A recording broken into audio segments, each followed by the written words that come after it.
You are alone. No machines beeping beside you. No one telling you to breathe.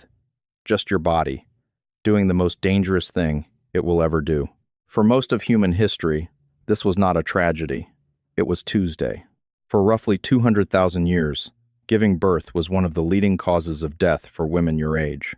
Not disease, not predators, childbirth. Today, in wealthy countries, maternal death is so rare it barely registers as a fear. Your ancestors did not have that luxury. So how did the species survive? How did any of us get here at all? Let's go back, way back, to a body that was, frankly, working against itself. Anthropologists call it the obstetrical dilemma. Here's what that means in plain terms. Walking upright on two legs reshaped the human pelvis into a narrower, more efficient frame. Good for running, good for endurance, bad for delivering a baby with an enormous skull. At the same time, human brains were getting bigger and bigger. Two evolutionary pressures, pulling in opposite directions, and your hips stuck in the middle. The compromise nature landed on is the reason human babies are born so helpless. A baby chimpanzee can cling to its mother's fur within hours. A human baby can't even hold up its own head. Biologists call this secondary altriciality.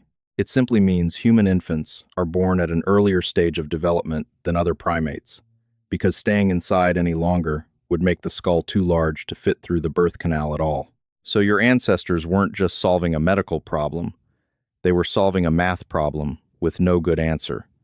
Get the timing wrong, and the mother dies. Get it wrong the other way, and the baby isn't ready for the world. Evolution split the difference, and every human birth since has lived inside that compromise. Now picture the moment itself.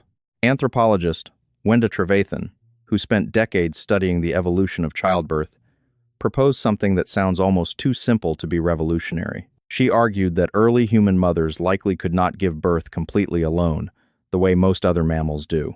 The pelvis was too narrow, the baby's head and shoulders too large and oddly angled, the risk of the umbilical cord wrapping or the baby emerging facing the wrong way too high. Trevathan's hypothesis is now widely known as the theory of obligate midwifery.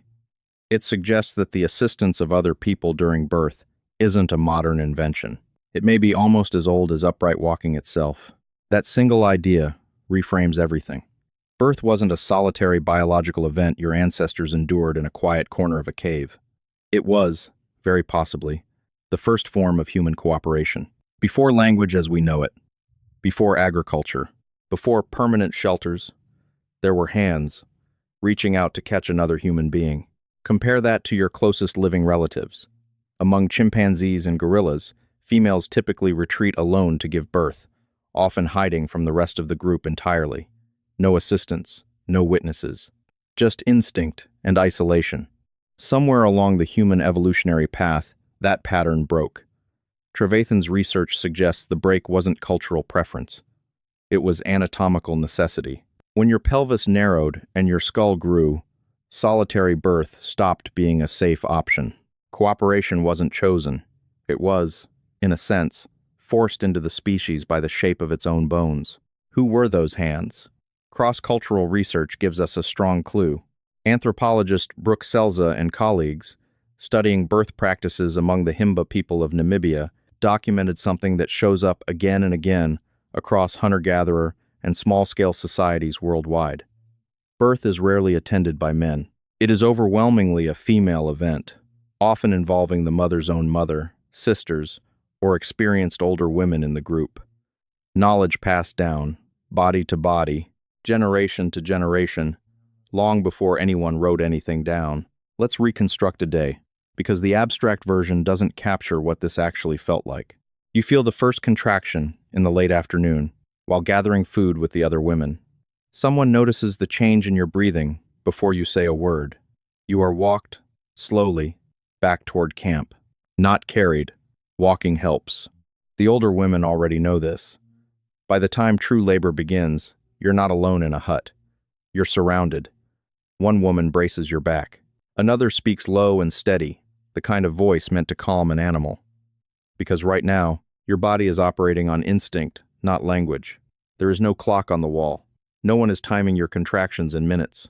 Time is measured by the position of the sun, the rhythm of contractions, the experience etched into the woman holding your hand, who has done this herself, more than once.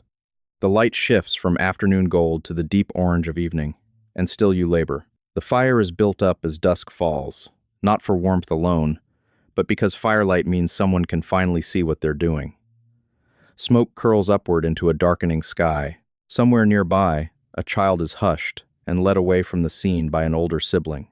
This is not for young eyes, not because it's shameful, but because the room, or the clearing, needs to stay calm. Calm voices, calm hands. Panic is a luxury no one here can afford. There is no anesthesia. There is the knowledge, hard-won and passed mouth to mouth, of which position eases the pain, which herbs might calm cramping, when to push and when to wait. There is real danger in that tent or that clearing. Obstructed labor, hemorrhage, infection. And there is also, astonishingly often, survival. Because for 200,000 years, against punishing odds, enough mothers lived, enough babies were born. That's the whole reason you exist to watch this.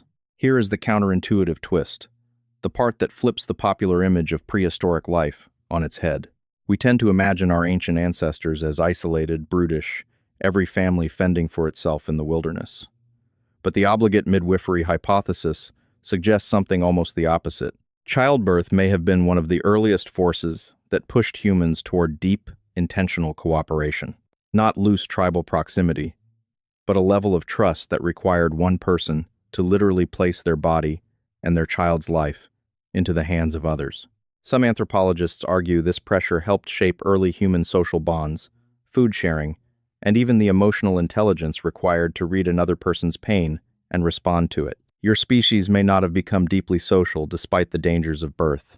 It may have become deeply social partly because of them. There's archaeological texture to add here, too.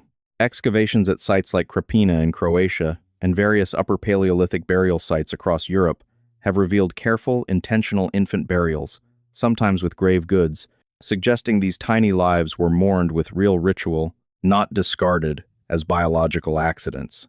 Death in infancy was common. It was also, clearly, devastating. The two truths sat side by side, the way they often still do. Skeletal evidence adds another layer. Bioarchaeologists studying ancient remains have repeatedly found pelvic fractures and healed birth-related injuries in adult female skeletons. Physical proof that survival often came at a real, lasting physical cost. Some women lived for decades afterward, with the marks of that one event still written into their bones. Researchers studying these remains note that healed injuries indicate something important on their own. Someone cared for that woman during recovery. Healing from a traumatic birth, in a world without antibiotics or surgery, required time, rest, and people willing to do her share of the work while her body recovered. Survival wasn't just about getting through the birth itself. It was about a community absorbing the aftermath together. So what does any of this have to do with you, scrolling on your phone, generations removed from a savanna or a cave? Nearly every birth in the developed world today happens with trained professionals, monitors, and, when needed, surgical intervention. Maternal mortality has dropped by a staggering margin in the last century alone. That is not a small accomplishment. It's one of the most significant medical victories in human history, built on millennia of accumulated knowledge that started with women holding other women's hands in the dark. And yet, look closely at a modern delivery room, and the oldest instinct is still there, underneath the equipment. We still don't really do birth alone. We still want a hand to hold.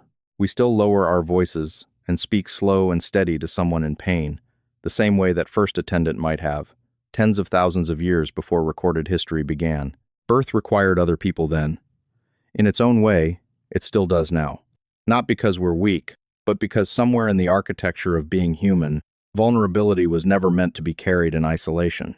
That was the original deal evolution struck with us, written into the width of a pelvis and the size of a skull, long before anyone had the words to explain it. You think you are alone in the hardest moments of your life. For nearly all of human history, the mothers who came before you were never alone in theirs. Someone was always there to catch you.